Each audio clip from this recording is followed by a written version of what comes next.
Abakulu mu kibiina kya National Unity Platform oba NUP batandise okwerumaaluma ng'obwana obw'enjala ekiyinza okuviirako ekibiina kino ekibadde kisimbye amakanda okusattulukuka nga wetwogerera yali akulira oludda oluvuganya gavumenti mu palamenti Mathias Mpuuga Nsamba era nga mu kiseera kino aweerezanga kamishona mu palamenti y'eggwanga erya Uganda ateereddwako akazito ku bigambibwa nti yeetaba mu kwegabira ensimbi ey'omwi w'omusolo ezibalirwamu obukadde bwa Uganda 5 birambirira sente meka milioni 15,000 ngekyennyike ti sente ezo sigamba nti bakitaddeyo nga polisi yoke wadde ekikyamu era nandikiwakanyiza tinayekwe nasitaddeyo nti leader of opposition anajja yanazifuna nedda wabula zino tuzeewadde nga ffe binafusi ekyo basibu ne bannyabo kyabuwemu ekyo kikyamu sikanya nakyo bwabadde mu lukuŋŋaana olulinde ku kitebe kyabwe Makerere Kavule nga n'olugendereddwamu okubangula abakulembeze okuva mu disitulikiti y'e Wakiso akulira ekibiina kino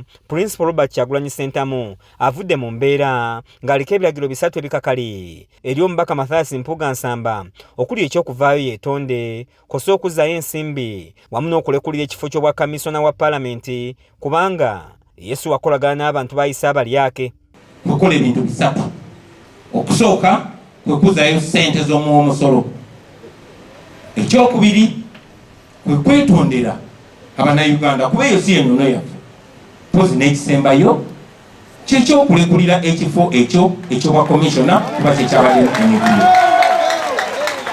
bino mbyogera ku mukulu munnange naye buli omu ku mmwe ali wano omukulembeze owa NUP eyo y'engeri gye tuyisa omuntu yenna omuli w'enguzi omuntu yenna eyeenyigira mu bukyamu Kyagulanyi era ayambalidde omubaka Mpuuga gwagamba nti yava dda ku biragiro by'ekibiina n'asigaza kwekuusa yekka ng'ono ategeezezza nti si baakukikkiriza. Abakulembeze abalondebwa ne mulowooza nti tubawadde bugagga tubadde genda kulya gwe obwesigwa bw'abantu bebakuwadde n'obanga abakuwadde ekyamaguzi n'okikwata n'osiba ettaayiyo n'ogenda ewa Museveni n'ogamba nze gwe basindise kati ntemera. Akwesezza omukisa guno n'alabula abakulembeze ku mitendera gyonna nti yenna aneetaba mwe balwanyisa alyekamanye ng'akoza n'owebbwa kubanga si wakuttirwa ku liiso.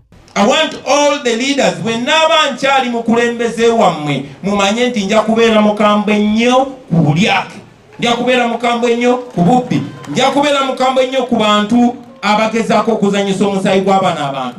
Babakulembeze ba Wakiso abakulembeddwamu ssentebe waabwe Dr. Matya Lwanga-Bwanika wamu n'omubaka omukyala Betty Ethel Naluyima baliko ebasoomooza bibabulidde omukulembeze waabwe. Tulina eggombolola 27 Your Excellency. Eggombolola ezo 21 zikulemberwa ba NUP. Newankubadde ng'ebitundutundu 8 ku buli 100 ebya disitulikiti eno bya kibuga naye disitulikiti ekyabalibwa ng'ey'ekyalo era ne buli kasente konna akaba mu senta kaweebwa disitulikiti ng'ey'ekyalo ne town council n'ebigenderako byonna bibalibwa biri mu kyalo. N'abakulembeze abalala ku mitendera egy'enjawulo okubadde ne bakansala basimye enteekateeka eno gye bagamba nti yakumalawo obumulumulo obaddewo mu kanso zaabwe nga basabye enkuŋŋaana nga zino zibengawo buli mwaka okusobola okwejjukanya kubeera bituukiddwako. Kujja kwaffe wano okukiika embuga kigenda kuyamba disitulikiti y'e Wakiso kuba ye model district okugezaako okwetereeza mu mbeera ez'obukulembeze.